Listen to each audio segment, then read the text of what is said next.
BNP chairperson Begum Khaleda জিয়াকে রাজধানীর ever care হাসপাতালে ভর্তি করা হয়েছে। বুধবার গভীর রাতে হঠাৎ শারীরিক অসুস্থতা দেখা দিলে তৎক্ষণাৎ তাকে হাসপাতালে নেওয়া হয়।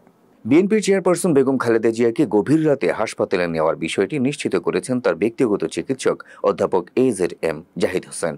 বুধবার দিবাগত রাত 2টার দিকে তিনি গণমাধ্যমকে একথা জানান। তিনি বলেন, মেডিকেল বোর্ডের সিদ্ধান্ত অনুযায়ী রাতে ম্যাডামকে এভার কেয়ার হাসপাতালে আনা হয়েছে।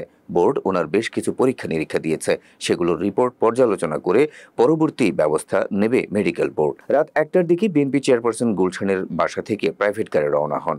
1:35 হাসপাতালে পৌঁছার পর তাকে কেবিনে নিয়ে যাওয়া হয়। হাসপাতালের বিশেষজ্ঞ চিকিৎসক অধ্যাপক শাহাবুদ্দিন তালুকদারের নেতৃত্বে একটি মেডিকেল বোর্ডের অধীনে চিকিৎসাধীন আছেন খালেদা জিয়া।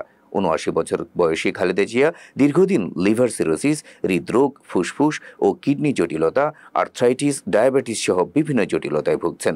উন্নত চিকিৎসার জন্য তাকে বিদেশে নেওয়ার চেষ্টা চলছে বলেও জানিয়েছে বিএনপির একটি সূত্র।